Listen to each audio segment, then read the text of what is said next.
All right, class, here we are at our next module, which is comparison and contrast. So I'm going to use this video to kind of just walk you through the process for this module so that you'll be ready to write. The components of this module are the same as last time. You're going to start by reading the assignment sheet to make sure you understand the project as a whole. Remember that those assignment sheets have lots of good information on there. They're a map to your success. There's an overview description of what you're supposed to do. There are some suggestions, some ideas to think about strategies. There are also LinkedIn resources. So make sure you're using those hyperlinks to access some of those LinkedIn resources. After you read the assignment sheet, then you look at the course notes and think about how each resource in the course notes folder relates to the task at hand. You'll take a low stakes reading quiz to help make sure that you really do understand what you're supposed to do and the materials that you read. Complete a discussion board, which allows you to connect to your classmates and to try out ideas, and then write and submit your paper.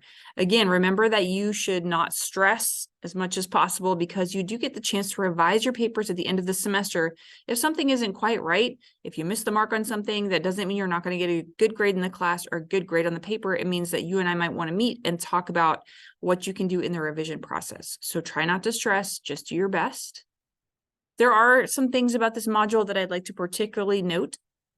Of course, as I said, you're going to go through assignment sheet, course notes, reading quiz, discussion board before you try to write.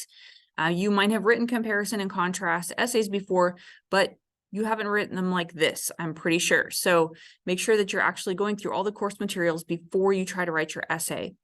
As you write, think about how all those course notes and materials relate to your task. Those are resources that are supposed to help you learn how to write this way.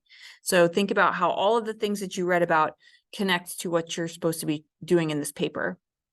One thing to remember is even though you may have written comparison and contrast essays before, it's really important that in this case, you are using comparison and contrast to create an argument.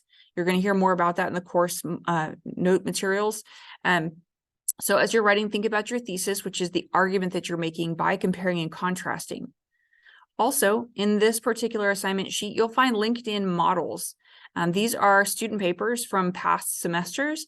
And so I want you to read those and think about how they might inform your approach. It's not like you're going to read that and then copy it. Some of them aren't also perfect papers, but they had some interesting ideas. And so I think they kind of nicely outline what kind of writing you're supposed to do. So you'll read those models and then think about how to take your own approach. I'm going to take a second to bring you over to our Blackboard course. So the landing page, of course, has the attendance tasks, and then we have the course modules tab. We're looking at the module 3 folder, comparison and contrast. So you see everything is in order. You're going to want to take those items top to bottom. If you do them in order, they make a lot more sense. Starting with the assignment sheet, then the course notes and the reading quiz, the discussion board. So let me just show you the models in the assignment sheet and how they are linked in.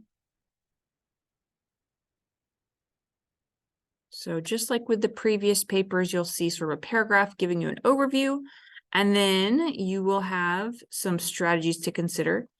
In this one, I also linked in a pre-writing activity that might help you get ready to write and organize. That is not required, but it's optional and it might really help you. So if you get started and you really just don't know what to talk about, what to write about, how to do it, that pre-writing activity is an optional resource that might help you. And then you'll see linked in here, model essays. So these are essays that were written by students in the past. So take a look at those and think about how they might help you get ready to write. And then here at the bottom, you've got your assessment list, which is how I'm going to grade your essay. Okay, so that's all that I've got for your module overview. Of course, if you need help, if you want to come in and get instruction, if you want to try out ideas, just send me an email and we will set up a meeting, or we can do that via email if that's what works best for you. I'm always here to help you. I'm never here to waste your time. I absolutely want to help you be as successful as you can in the class. So just think about trying to get everything done in a timely manner so that if you do need help, I will be able to do that for you. So good luck with your comparison and contrast, and I look forward to seeing what you come up with.